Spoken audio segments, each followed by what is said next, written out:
This is the A-10A Early, the 50th most played air vehicle in the entire game. In this video, we are going to take a closer look at this aircraft and see why so many players use it through an experience-based gameplay review. Just to make things clear, all the gameplay you see in this video is from Ground RB, and honestly, for this series, I'm not going to play ARB because it's just way too boring. I would rather play air sim than ARB any day. I'm not going to explain all the reasons in this video, but just to give you an idea, the A-10 flies at around 700 km/h on the deck, and by the time you finally reach the battlefield, the entire enemy team is already dead, or you are the last one arriving. Sure, you have a great gun and all aspect missiles, but it just becomes the same thing over and over again. You're not fighting proper AI units with missiles, or anything that really challenges you. The game modes are pretty limited, and most of the time you are just fighting other players going.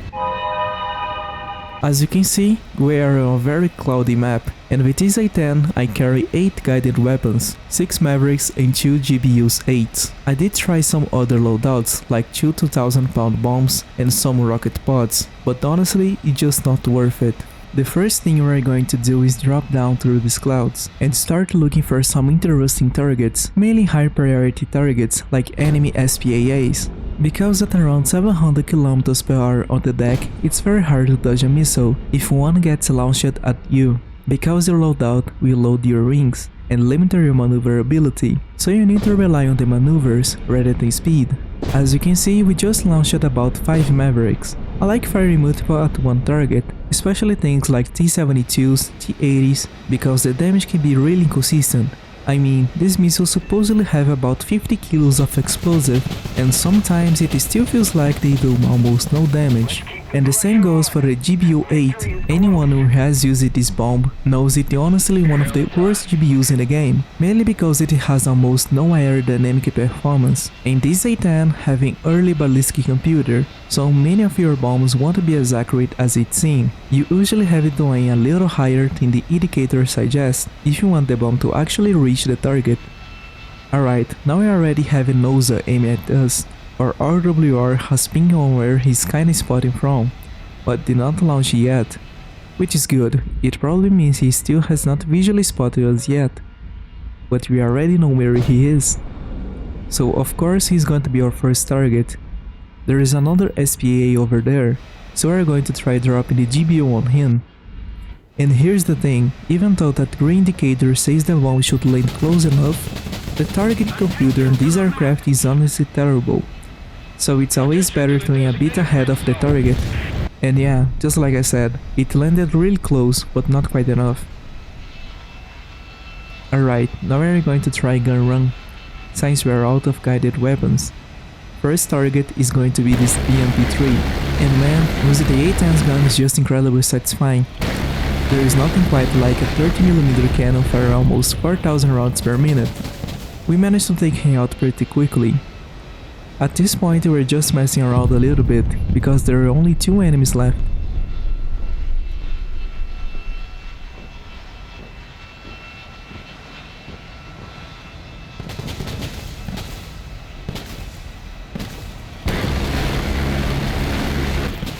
Still, 6 kills and a few assists. Pretty solid game. For this next gameplay, we are doing something a bit different. Something I honestly have not seen any YouTuber talk about before. For those who don't know, it's actually possible to do something called hard lock with missiles. So what is a hard lock? Basically, you lock the general area of the target you want, but the missile has not actually identified the vehicle yet. Instead, it locks onto a point in space. That means you can guide the missile toward a building, toward a position, or even pre-firing an SPAA if you think someone is hiding there. And that's exactly what I did here. I set a hard lock, and once the missile gets close enough to the target area, it automatically acquires the vehicle. I'm not exactly sure at what distance this happens, but I assume it's when the missile's fob is finally able to see the target, and then it automatically switches to it. So yeah, Mavericks are actually way more powerful if you know this trick. And honestly, I've never seen anyone doing this, or at least I've never seen anyone talk about it. We ended up getting 3 really easy targets, mostly because people don't expect this kind of attack. So yeah, little tip for you guys. As you can see, there are 3 SPAAs right now, and they are all trying to shoot down the A-10A, if I'm not mistaken. And honestly, that vehicle is really good, trust me. Right now we're just chilling at altitude, so we can drop the GBU safely without much trouble. Even if they were trying to lock onto me, I know they are using Fin 92 missiles, which honestly are pretty bad. They are decent very close range, because they accelerate quickly, but at long distance, which is the case for most enemies here, they are pretty weak and very easy to evade. So they are really not a huge threat to us. Again, we end up with some pretty easy targets, and man, what a match. 7 eliminations in less than 3 minutes. Whoa, that missile actually passed really close. I honestly did not even notice that during the match. The GBU-8 works in a similar way, but the difference is that its fault in third person is actually larger than in first person. If I had been in first person, the GBU probably would not have guided the way it did here. And we even managed to take out another enemy that was not even our original target, but I'm still happy with that. Right after that, though, I ended up dying. I managed to rearm and go for a second run, but I got distracted and died to a Santal. Still, 8 kills with the A-10, so I really cannot complain. In this next match, I decided to play a little more aggressively. This battle was around 10.3 to 10.7, which is kind of an intermediate BR, but there are still some very dangerous vehicles here, especially the 2A6, which can be extremely dangerous if the player knows what they are doing, and of course the Strela, which is usually used by players who already have some experience with it. The Maverick should reach the Strela after the Roland, unless the Roland managed to intercept them first. The Roland actually managed to intercept my missile, which can be a big problem, but it's good to know he's using a level 1 missile instead of the level 3 one, otherwise it would be a lot more dangerous. It also looks like we have another enemy around, the Su-25, which is kind of a natural enemy of the A-10. It might not look like it, but here I was actually trying to press space to drop the bombs, but nothing was happening because I had forgotten to disable CCRP. Either way, dealing with the Su-25 was not too difficult. I had a good speed and the A-10 cannons did the job, so it was not much of a problem. After that, the next step was trying to locate the Roland, because I knew he was still alive, and I wanted to try dropping the 2,000-pound bombs on him. You might notice my aircraft doing these little teleporting movements, and that's because the packet loss was terrible that day. I don't think it was my internet, it was probably the server, but anyway. I'm going to try dropping just one bomb, and you see exactly what happens right now. Yeah, I messed that up. I missed the release just by a little bit, and honestly it probably would not have killed the Roland anyway. Fortunately he still has not spotted me, and even if he had, his missile probably would not have reached me in time. I'm going to make a wide turn to approach from behind, while also keeping an eye out for enemies, especially because I know a Su-25 has spawned, and at this BR, a lot of players use the premium Su-25.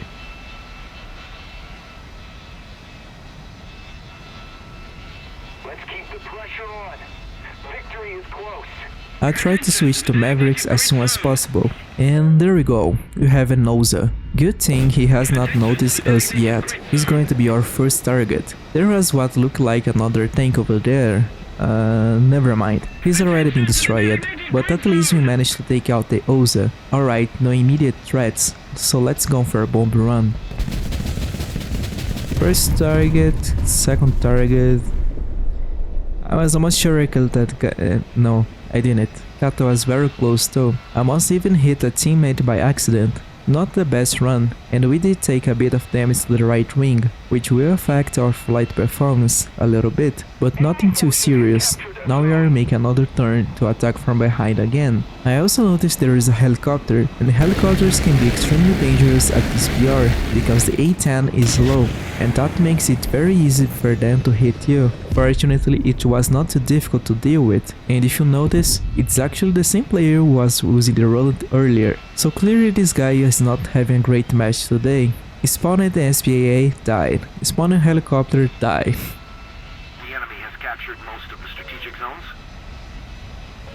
And now we have a Roland, a Estrella, and a Noza, basically the 4 horsemen of the SPAA apocalypse. I'm not even going to waste time trying anything fancy, just going straight for a gun run. The Roland spotted me and managed to hit me, but at least I took them out. Quick match, 8 eliminations, and I was hoping to spawn again, but unfortunately I did not have enough points. That was a very fast game with A-10, but also a pretty intense one. In this next match, things are going to be a lot more difficult than they might seem at first. Right off the start, our first major threat is a Estrella. That's not surprising at all, considering this a 10.3 to 10.7 match, but it immediately creates a serious limitation for the AGM-65. At least, that's what I initially expected. However, this map actually gives us a small advantage. The terrain has a strong yellow tone, which translates very well in the TV view. The ground appears brighter, while vehicles stand out as darker shapes. This contrast makes target acquisition with the Maverick significantly more reliable, and that detail will become very important as the match progresses. As you can see, I currently carrying 2 2,000-pound bombs along with rocket pods. In hindsight, this loadout ends up being more of a drawback than an advantage, just a necessary weight for the aircraft. The Estrella launches a missile at me, but it ends up going straight into the ground. That's entirely expected, since these systems can be overly sensitive when tracking aircraft under certain conditions. At this point, I decided to go for a second run, focus exclusively on Mavericks. If there is a Estrella active, it's safe to assume he will respond quickly, and its missile is definitely not something to underestimate. A 2A6 enters the fight, and here's something interesting. I will leave you with a challenge. Try to spot this 2A6 before the end of the video. I was not able to clearly identify this position, neither during the gameplay nor while reviewing the footage afterward. Moving on, I inquired my targets. First, second and third, all under hard lock. My priority here is to maintain as much distance as possible from that 2A6. Fortunately, the terrain works in my favor again. The trees interfere with his optical guidance, and his missile loses track before reaching me. Now we observe the missile impacts to evaluate whether my initial assumptions about the map's contrast was correct.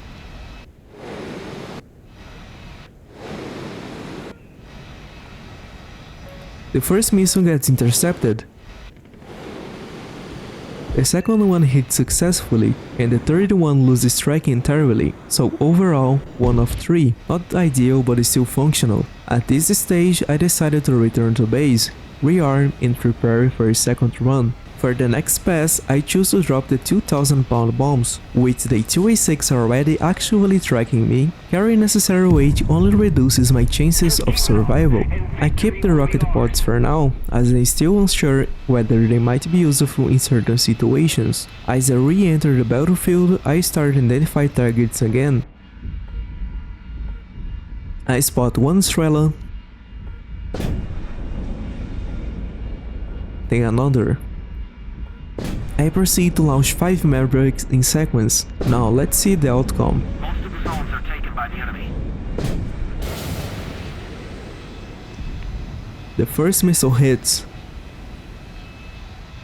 The second also connects, the third follows through, and the fourth and fifth missiles lose their target completely. At this point, the situation escalates. Suddenly, I notice rockets being fired in my direction. It turns out to be an F1 for operating a ground battle environment. That's something you don't see very often. I'm not entirely sure what his plan is, but his behavior suggests he knows exactly what he's doing. He positions himself aggressively. It almost feels like he has some awareness or strategy that I'm not fully understanding. I respond by launching an A-10A while maintaining lock.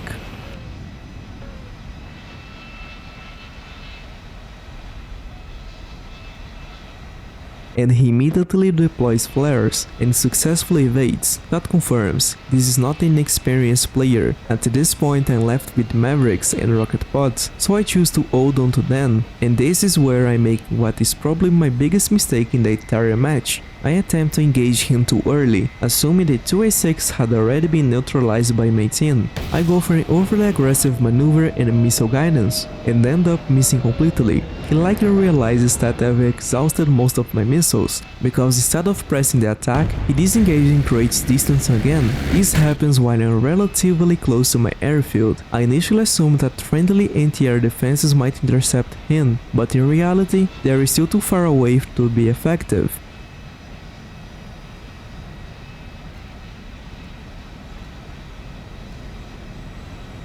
At this point, I decided to jettison the rocket pods, trying to improve aircraft performance. Shortly after, I hear a missile and immediately identify the threat, a Su-25 approaching from behind. This is where the situation becomes critical. It's now a 2 versus 1 scenario. The Su-25 opens fire with its cannon, and the damage output is significant. The enemy has captured most of the strategic zones. I'm taken down. No RWR warning, no time to react, just a clean engagement from their side. I also did not have a backup available, but if I did, I might have had one more opportunity to continue the fight. Anyway, that's it for this one. Feel free to suggest other vehicles you would like to see, consider subscribing to the channel, and if possible, support the project by becoming a member. See you in the next video.